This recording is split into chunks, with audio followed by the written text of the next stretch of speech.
तो फिल्म की शुरुआत होती है और दिखाया जाता है कि एक औरत को जबरदस्ती कुछ खिलाया जा रहा था, जिसके बाद हमें एक रेस्टोरेंट में शेफी को दिखाया जाता है जो यहाँ की हेड शेफ है। लेकिन हमेशा वो ये काम नहीं करना चाहती। उसने अब अपना रेस्टोरेंट बनाने का सोच लिया है, इसलिए वो अपने मैनेजर को लास्ट गुड बाय कहने के लिए जाती है। लेकिन इस होटल में शेफी ने सब कुछ बहुत अच्छे से संभाला हुआ था। मैनेजर अभी तैयार नहीं था कि शेफी ये जॉब छोड़ दे। उसने शेफी को एक्स्ट्रा पैसों की भी लालच दी, लेकिन शेफी फैसला कर चुकी थी। वो अपना आखिरी फैसला बताकर यहाँ से चली जाती है। सुबह होने पर वो एक जंगल में बनी हुई खास जगह पर पहुंचती है, जो जगह उसने अपने नए रेस्टोरेंट के लिए चुनी थी। ये जगह पहले भी एक रेस्टोरेंट ही था, लेकिन बंद क्यों हुआ अभी शेफी ये बात नहीं जानती। इसी होटल का विजिट करते हुए उसे बैकयार्ड में एक गार्डन दिखता है, जिसे शायद यहाँ के पुराने शेफ ने लगाया होगा। वो जब इस गार्डन को देख रही थी तभी उसे एक ओल्ड लेडी दिखी। एकदम से उसे अपने पीछे से कुछ आवाज आई। पीछे मुड़ी जब और उसने वापस देखा तो वहाँ पे वो ओल्ड लेडी नहीं थी। इस चीज से शेफी काफी परेशान हो गई। इतनी ही देर में यहाँ पर एंड्रयूस भी आ चुका था, जो उसका पार्टनर था इस होटल में। वो उसे एक दूसरे जंगल थीम वाले रेस्टोरेंट पे लेकर जाता है, ताकि यहाँ की वो सारी चीजें कॉपी करके अपने होटल में ले जा सकें। यहीं पर उन्हें लूसिया नाम की एक शेफ भी मिलती है, जो उनके साथ उनके होटल पर काम करने वाली थी। खाना खाते हुए ही एंड्रयूस ने इन दोनों को बताया कि संडे को उन्होंने कुछ इन्वेस्टर्स को इन्वाइट किया हुआ था और उनके लिए शानदार मेन्यू तैयार करने की जिम्मेदारी इन दोनों शेफ पे थी। इसके बाद शेफी अपने घर आती है और रात भर रेसिपीज ढूंढ ढूंढ कर अच्छा मेन्यू बनाने में लग जाती है। वो जंगल वाले होटल के घर में ही थी और उसे रात में दोबारा अपने घर से बाहर एक डरावनी आवाज सुनाई थी। वो घबरा गई। बाहर जाकर उसने देखा तो कोई नहीं था और ना ही बैकयार्ड में कोई था। लेकिन जब वो बैकयार्ड से अंदर आई तो लॉन्च में उसे एक बूढ़ी औरत की पिक्चर मिली। ऐसी ही बूढ़ी औरत को उसने पहले बाहर भी देखा था। इससे पहले कि करीब जाकर वो उस फोटो को देखती, एकदम से शेफी को उस बूढ़ी औरत की परछाई खिड़की पे दिखाई देती है। वो जब खिड़की के पास गई तो वहाँ पर भी उसे कुछ क्लियर नहीं दिखा। वो काफी घबरा गई थी। उसने जाकर स्ट्रेस रिलीफ करने वाली टैबलेट्स ली और फिर सुबह के लिए कुछ कुकिंग की तैयारी करके वो सो जाती है। सुबह काफी अच्छी थी, उसे कोई परेशानी नहीं थी क्योंकि उसने सब कुछ पहले से ही तैयार करके रखा हुआ था। उसने जाकर डो को हाथ लगाया। डो बिल्कुल अच्छे तरीके से राइस हुई थी, लेकिन तभी उसे डो में कुछ हलचल सी महसूस हुई। उसने जब डो को खोल कर देखा तो उसमें बड़े बड़े कीड़े पड़ चुके थे और जो सारी तैयारी रात में उसने की थी, जो सारा खाना रात में उसने तैयार किया था, उसमें फंगस लग चुकी थी। रातों रात ऐसा कैसे हो सकता था? आज हम इन्वेस्टर्स भी आने वाले थे। वो बुरी तरह पैनिक हो जाती है और अपने हेल्पर से दोबारा सारा सामान लाने को कहती है, ताकि वो यही खाना दोबारा बना सके। अब कुछ ही देर में इन्वेस्टर्स आने वाले थे। किस्मत बुरी शेफी की कि उसे सामान भी मार्केट से पूरा नहीं मिला। उसने जल्दी जल्दी में एक नॉर्मल रेस्टोरेंट वाला खाना बनाया। कुछ स्पेशल वो इन्वेस्टर्स के लिए बना ही नहीं पाई। ऐसे में पहला खाना खाकर इन्वेस्टर्स ज्यादा इम्प्रेस नहीं हुए, लेकिन शेफी ने डिजर्ट काफी अलग बनाया हुआ था। उसे उम्मीद थी कि ये खाकर सारे इम्प्रेस हो जाएंगे। उसने जैसे ही उसे सर्व किया तो देखा कि उसके अंदर से भी कीड़े निकल रहे हैं और बूढ़ा आदमी उसे खाने वाला है। वो उसका हाथ पटक कर रोक देती है, हालांकि वो जानती थी कि ऐसा करना बहुत ही बुरा साबित हो सकता है। अपनी इस हरकत को डिफेंड करते हुए शेफी ने कहा, असल में वो चम्मच बहुत गर्म था जिससे आप खाने वाले थे। मैं आपको किचन से नया स्पून ला देती हूँ। खैर, उसकी इस हरकत के बाद और नॉर्मल से डिशेस खाने के बाद इन्वेस्टर्स उसे कुछ अच्छा तो रिव्यू देकर नहीं चाहते। वो कहते हैं कि ये सब बहुत आम था, किसी भी रेस्टोरेंट से मिल सकता है, आप लोगों को कुछ अच्छा ट्राई करना चाहिए। अब शेफी इस सब से बहुत ज्यादा उदास हो चुकी थी। तब उसके इन्वेस्टर ने उसे कहा, हिम्मत मत हारो और नया मेन्यू तैयार करने में लग जाओ। शेफी को अब बहुत ज्यादा गुस्सा आ रहा था। शेफी ने टेंशन बहुत ली हुई थी और इसी सब में शाम भी हो गई। शाम में दोबारा उसे अपने गार्डन के पीछे से वही अजीब आवाज आई। आज तो उसने ठान लिया कि जो कोई भी होगा उसे मार देगी। चाकू छुपाते हुए वो बाहर निकली तो वो सिर्फ एक रैबिट था, जिसका पीछा करते करते वो एक अजीब सी जगह पर पहुंच गई, जहाँ पर एक गेट लगा हुआ था जिसके अंदर रैबिट चला गया। वो भी इसके अंदर चली गई और अंदर उसने एक बहुत ही अजीब लेकिन बहुत ही खूबसूरत गार्डन देखा। ऐसा गार्डन और ऐसे पौधे उसने आज से पहले कभी नहीं देखे थे। इन पर जो फल लगे थे वो भी आज तक उसने कभी नहीं देखे थे। उसने एक फल को चेक करने के लिए जब उतारा तो देखा इसके अंदर भी वही कीड़े थे जो उसकी डो में लग गए थे। इन कीड़ों को देखकर वो डर गई और उसका पाँव किसी चीज से लगा, नीचे गिरी। सर किसी हार्ड पत्थर से टकराने की वजह से वो वहीं पर बेहोश हो गई। बेहोश होने से पहले उसे एक बूढ़ी औरत की ग्लिम्स आई थी जो उससे कुछ कह रही थी। उसे जब होश आया कुछ देर बाद तो वो अपने बेड पर थी। कपड़े उसके मिट्टी से लथपथ हुए थे। इससे पहले कि वो कुछ समझ पाती कि उसके साथ ये सब कैसे हुआ, एंड्रयूस उससे मिलने आ जाता है और उसको बताता है कि इन्वेस्टर्स को खाना पसंद नहीं आया। उन्होंने कहा है कि शेफ बदल दें, फिर इन्वेस्टमेंट दी जाएगी।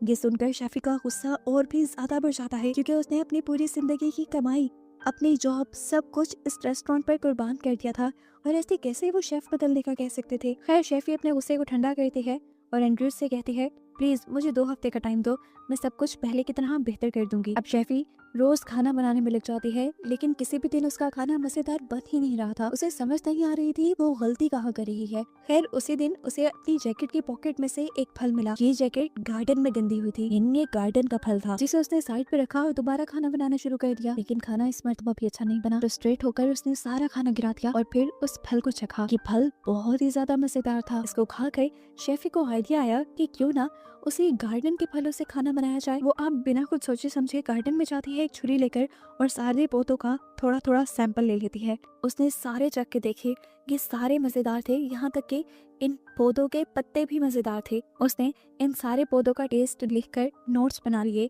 कि खाने में क्या चीज किस तरह डलेगी और क्या टेस्ट देगी। यहाँ गार्डन के एक दरख्त पर उसने एक अजीब सा सिंबल भी बना देखा था। ये सिंबल उसने अपने घर में लगी उस ओल्ड लेडी की पिक्चर पे भी देखा है। उसने अपने जहन में थ्योरी बनाई कि शायद ये गार्डन उस ओल्ड लेडी ने लगाया होगा। उसका गार्डन का और सिंबल का कोई कनेक्शन तो है। खैर घर को सर्च करते हुए उसे एक और ऐसी बुक मिलती है जिसके अंदर गार्डन में लगाए गए सभी पौधों की इंफॉर्मेशन थी, जिनसे शेफी को बहुत मदद मिली। खैर वो इन्हीं गार्डन से लाए फलों और पौधों से खाना बनाना शुरू करती है और अपनी साथी शेफ को टेस्ट करने को कहती है। शेफ ने जब इसे टेस्ट किया तो हैरान रह गई। एक आम सी डिश इतनी मजेदार कैसे हो सकती थी। उसने शेफी से पूछा आखिर तुम ये सारी चीजें लाई कहाँ से हो और ये मिली कहाँ से।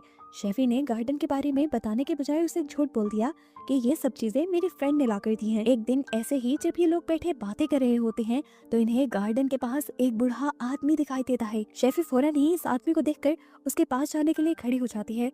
वो उससे पूछना चाहती थी कि आखिर तुम कौन हो, यहाँ क्या कर रहे हो, पर उसके करीब जाने से पहले ही वो आदमी गायब हो गया। शेफी का हेल्पर जो पास के ही इलाके में रहता था वो शेफी को बताता है कि ये सब होना यहाँ आम बात है। माना जाता है कि पहले इस जगह पर एक विच रहती थी जिसने इस गार्डन को बनाया था। इस गार्डन में सब अजीब था।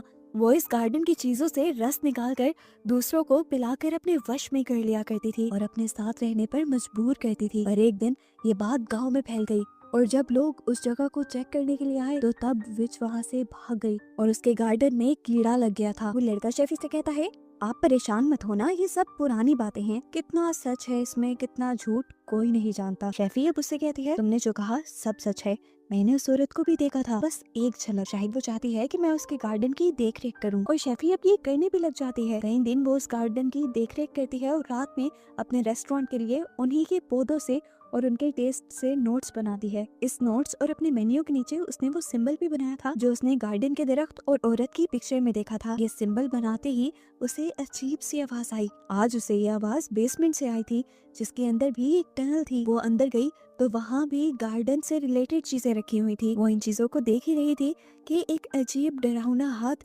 शेफी की तरफ बढ़ता है, जिसे देखते ही वो डर गई, वो घबरा गई बुरी तरह। औरत ने फिर से वही बात बोली जैसे वो गार्डन की हिफाजत करने को कह रही हो, लेकिन जो भी था बहुत डरावना था। ये सीन भी बहुत ही ज्यादा हॉरिबल था। शेफी भाग कर अपने रूम में वापस आ गई और आज जो सब उसने देखा था उसकी वजह से उसे बुखार भी हो गया।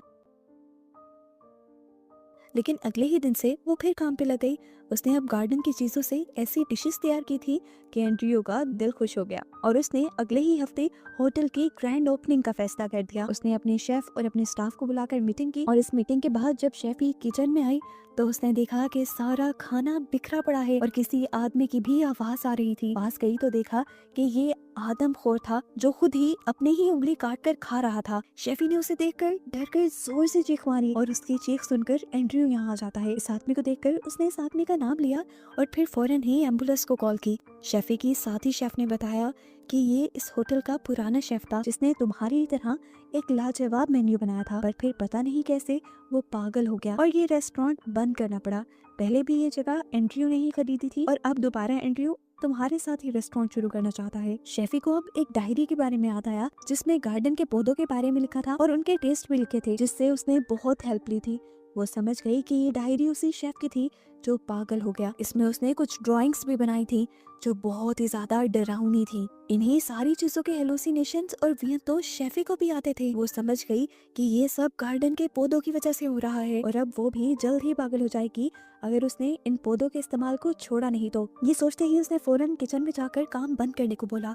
अपनी सारी चीजें जो गार्डन से बुलाई थी उसने गिरा दी और वो मेन्यू और अपने नोट्स भी सारे जला दिए जिसमें उसने गार्डन की चीजों के बारे में लिखा था और गार्डन का सिंबल बनाया था। इस सिंबल के चलते ही उसे ऐसा फील हुआ कि कोई उसकी तरफ भाग कर आ रहा है।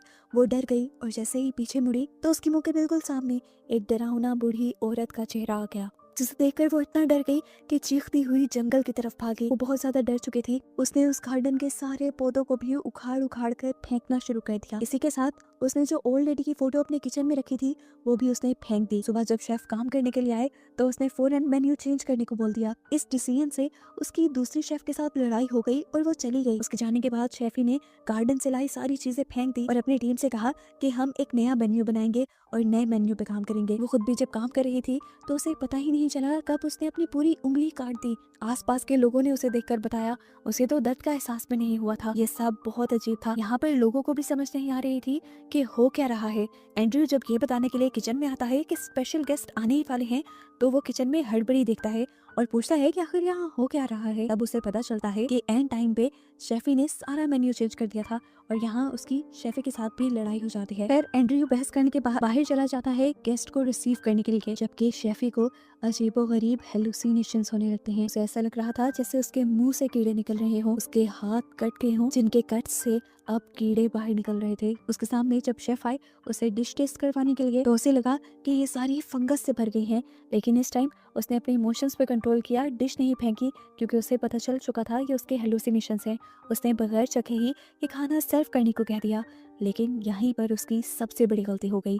इस डिश में सी फूड था और एक गेस्ट को सी फूड पेश नहीं करना था और ये बात वो पहले से ही जानती थी। उसकी वजह से उस गेस्ट को एलर्जी हो गई, सांस आना बंद हो गया और एंड्रयू के हाथ पांव फूल गए। आखिर में दोबारा ही उसके रेस्टोरेंट की बेइज्जती हुई और सब लोग वहां से चले गए। एंड्रयू भी गुस्से में आ गया। रात में उसने शेफी से कहा तुम्हारा तो पता नहीं, लेकिन मैंने अपनी सारी जमा पूंजी इस रेस्टोरेंट पे खर्च कर दी है और तुमने पहले ही दिन मेरे रेस्टोरेंट की रेपुटेशन खराब कर दी। इस चीज का तो शेफी को भी बहुत दुख था। अगली सुबह शेफी नई उम्मीद से उठती है कि आज जो भी वो करेगी वो ठीक करेगी। उसने देखा कि जो शेफ कल चली गई थी वो भी आज वापस आ गई। उसने उसका शुक्रिया किया, लेकिन ये वापस आई थी एंड्रयू के कहने पर। एंड्रयू ने अब शेफी से कहा कि मुझे इन्वेस्टर्स ने कहा है कि तुम अपना शेफ बदलो, नहीं तो वो इन्वेस्टमेंट नहीं देंगे।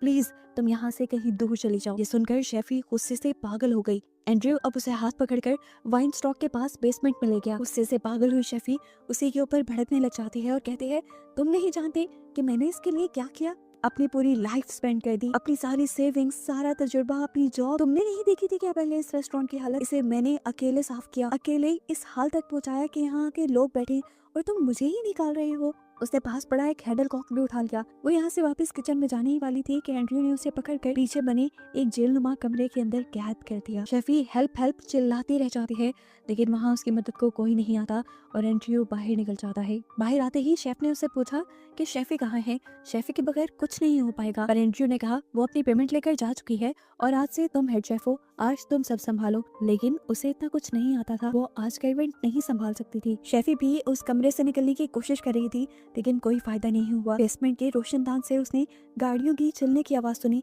और जोर जोर से हेल्प हेल्प चिल्लाकर किसी की मदद बुलाने की कोशिश की, लेकिन ये भी काम नहीं किया। यहाँ पर एक छोटा सा दरवाजा था जो उसने खोला तो देखा कि अंदर एक टनल है, जो टनल बाहर जाकर खुल रही है, लेकिन बाहर का दरवाजा भी वो खोल नहीं पाई और उसी टनल के अंदर बैठ गई। एकदम से जहाँ शेफी बैठी हुई थी वहाँ जोर से जलजला आने लग गया।